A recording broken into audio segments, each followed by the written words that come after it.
বুলভাইয়ের নাম এখন ব্লক বুলবুল হয়ে গেছে। ভাই আপনি কি বুলভাইয়ের ইয়ে পাইছেন, লিঙ্ক পাইছেন, কোন লিঙ্ক পাইছেন এমন? তো এই যদি হয় বোর্ড প্রেসিডেন্টের একজন সাংবাদিকের সাথে মানে সম্পর্ক না, এটা তো খারাপ লাগার কারণ ঠিক তাদের ফুটবল কভার করাটা খারাপ লাগার কারণ না। খারাপ লাগার কারণ হলো বিসিবির গতকালকে নির্দেশনা, যে নির্দেশনাটা দিয়েছে ওইটাই আর কি খারাপ লাগার কারণ বেশি। আসলে এইখানে তো আমরা কখনো কেউ কারো সিকিউরিটির থ্রেট হয়ে যাব এমন কখনো আমাদের মধ্যে কোনো সাংবাদিক, আমাদের সাংবাদিকগণ অনেক মানে উত্তপ্ত বাক্য বিনিময় হয়েছে, মানে অনেক ধরনের কথা অনেক ধরনের প্রশ্ন করছে, কিন্তু কখনো তারা সিকিউরিটি থ্রেট হবে বলে আমার মাথায় ছিল না। তবে গতকালকে বুঝতে পারলাম যে বিসিবি বলছে যে সিকিউরিটি কনসার্নের জন্য তাদেরকে মানে যে কোনো সময় ঢুকতে দেওয়া হবে না, কোনো একটা মানে কোনো একটা নির্দিষ্ট সময় যখন বিসিবি ডাকবে এটা ঢুকতে দেওয়া হবে। অবশ্যই এটা খুবই পৃথিবীর অন্যান্য দেশে এই ধরনের নিয়মই বলবৎ আছে, সুতরাং এটা মানে বিসিবি নতুন একটা নিয়ম পৃথিবী থেকে তৈরি করছে এটা না, এটা বলবৎ আছে। তবে কারণটা আসলে সিকিউরিটি কিনা অন্য সেটা আসলে একটা ভেবে দেখার বিষয়, বিকজ সিকিউরিটি সেট তো কখনো সাংবাদিকরা ছিল না। আর একটা কথা বলতে হয় যে আমাদের প্রেসিডেন্ট আমিনুল ইসলাম বুলবুল তার শাসনামলে এই জিনিসটা দেখাটা আসলে অনেক সাংবাদিকের জন্য, যারা আর কি পুরনো সাংবাদিক আছে তাদের জন্য খুবই কষ্টকর। কারণ বুলবুল সবাই মিডিয়া ম্যান বলে জানতেন বলে আমি বিশ্বাস করি। তবে এটা বিশ্বাস করি বলতেছি, বিশ্বাস করতাম বলা উচিত। কারণ বর্তমানে সাংবাদিকের সাথে যদি আপনি কথা বলেন, এখানকার আশেপাশে কানপাত দেয় যারা বুলবুল ভাইয়ের সাথে কথা বলেন, তার একটা কথা প্রায়শই নিশ্চিত করেন যে বুলবুল ভাই তাকে বলছেন যে আমি আগে সবাইকে বিশ্বাস করতাম, এখন কাউকে বিশ্বাস করি না। এটা যেমন শোনা যায়, তেমন এই এলাকাতে আবার যদি আপনি কান পাতেন শুনতে পারবেন যে বুলবুল ভাইয়ের নাম এখন ব্লক বুলবুল হয়ে গেছে। মানে এই আমাদের সাংবাদিক, এই সাংবাদিক বলে কে কে যার জায়গা থেকে মানে ফোন লিস্ট থেকে ব্লক হয়েছে, এটা যারা যারা ব্লক হয় তারা আসলে নিজেকে সাংবাদিকই মনে করে না। বুলবুল ভাইয়ের কল লিস্টে ব্লক হয়েছে মানে হলো কি ভালো একটা সাংবাদিক হয়েছে আর কি, সে ব্লক। মানে আমি এমন কোনো খুব কম সাংবাদিকই পেয়েছি যাদেরকে বলা, যারা বলছে যে আমি ব্লক হইনি। ব্লক হয়েছে, ব্লক খুলছে, বললে মন খারাপ হয়েছে, ব্লক করেছে, মন ভালো হয়েছে, ব্লক খুলে সমালোচনা হয়েছে। পৃথিবীতে আসলে আমি বলতে মানে একটা পাবলিক ফিগারের জন্য সমালোচনা এবং প্রেস দুটাই সমানভাবে থাকবে।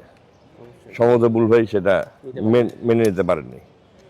এই দুটো কারণ আমার কাছে বুলবুল ভাই প্রতি মানে উনি যখন আসছিলেন তখন সবার সাংবাদিকদের আর কি অনেক আশা ছিল ওনার উপরে।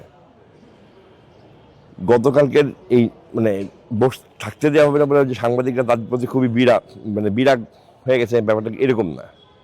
বাট আমি বলতে চাই যে বুলবুল ভাইয়ের সাথে মিডিয়ার একটা দূরত্ব হয়ে গেছে এবং এই দূরত্বটা কিন্তু ক্রমেই বাড়তে বাড়তে মানে পয়েন্ট অফ নো রিটার্নে চলে যাবে। কারণ ধরেন এখন যদি আপনি আমাকে বিশ্বাসই করতে না পারেন, তাতে there is no point having any discussion with you. এবং সবচেয়ে শেষ কথা হলো যে আরেকটা জিনিস ভালো লাগে যে একজন ক্রীড়া সাংবাদিক, মানে খুবই স্বনামধন্য ক্রীড়া সাংবাদিক, আমাকে হঠাৎ একদিন আসতে এখানে জিজ্ঞেস করলো, ভাই আপনি কি বুলবুল ভাইয়ের ইয়ে পাইছেন, লিঙ্ক পাইছেন, কোন লিঙ্ক পাইছেন? এমন না তো ভাই কিসের লিঙ্ক? না আমি একটা লেখা লিখছিলাম, তাকে ক্রিটিসাইজ করে সে লিঙ্ক দিয়ে আবার আমাকে টিপ্পনি কাটছে। তো এই যদি হয় বোর্ড প্রেসিডেন্টের একজন সাংবাদিকের সাথে মানে সম্পর্ক, then I think that we are living in a wrong state. Bulbul ভাই আশা করবো যে আরও উদারতার পরিচয় দিবেন। আর যদি উনি ভেবে থাকেন যে উনি উদারতার পরিচয় না দিয়ে মানে এইভাবেই উনি করতে পারবেন, অবশ্যই উনি করতেই পারেন, এটা তো কেউ কিছু বলতে পারবে না। তবে এখানে কিন্তু একটা প্রবলেমও আছে মিলন। সে প্রবলেমটা হচ্ছে পৃথিবীর অনেক দেশে আমি দেখছি যে সংবাদটা আমরা মানে চোখের সামনে যা দেখলাম সেটার উপরে না, মনের মধ্যে যা ভাবলাম সেটার উপরে করতেছে। কারণ আপনি তো কোনো কিছু দেখতে পাচ্ছেন না, কিন্তু আপনার এই জায়গাতে কন্টেন্ট বানাতে হবে। তাহলে মনের মাধুরী মিশিয়ে যেটা ইমাজিন করবেন ওটাকেই কন্টেন্ট হিসেবে বানা দিবেন, তখন আরেক ঝামেলা সৃষ্টি হবে। আর যদি আজকে আপনারা কিছু দেখতে না পাচ্ছেন, বাইরে থেকে দেখে কোনো একটা মহিলা ঢুকছে এই বোর্ডের মধ্যে এবং আপনারা ওইটা ধরে খালি আগে যে এই বোর্ডের মধ্যে এই মহিলা যাচ্ছে কোথায়, জাস্ট ফর এক্সাম্পল বললাম, আমি বললাম না এটা আপনি করবেন, মানে বলতেছে আর কি। মানে অনেক ধরনের এখন সামনে নিউজ হবে, যে নিউজের ভিত্তিটা কতটা হবে আমি নট শিওর, সত্যতা কতটা হবে, কারণ সত্যতা যাচাই করার তো সুযোগই আপনি দিচ্ছেন না, ঠিক না? আমার জানার মধ্যে আমি তো মনে হয় যে এই যে মিডিয়া প্লাজা এটার বাইরে ওদিকে খুব কম সাংবাদিক যাইতো, আনলেস এটা একটা প্রেস কনফারেন্স থাকতো বা মানে ডাকা হলে যাইতো না, এইখানটাতে উনি ভয় পেতেছে। এখানে কিসের ভয়? এখানে মাঠ দেখা যায় প্রথম না। হলো গিয়ে এর আগে হলো গিয়ে 2 তলা যাওয়া নিষেধ হলো, হ্যাঁ, ওখানে এখন তো যায় না। এখন আর কেউ যাই না, এখন এখানে যাওয়া নিষেধ হয়েছে। ওখানে যায় না, তারপরে কিন্তু সংবাদ হচ্ছে হচ্ছে না। হচ্ছে। এখানে নিষেধ হবে, এখান থেকেও কিন্তু সংবাদ হবে। সাংবাদিকতা বন্ধ থাকবে না, মানে সাংবাদিকতা নিশ্চয় বন্ধ থাকবে না, সংবাদের ধরন বদলা যাবে। এবং মানে আরও বলতে হয়, চেষ্টা করি যে তার সাথে যিনি মিডিয়া কমিটির চেয়ারম্যান আছেন তারও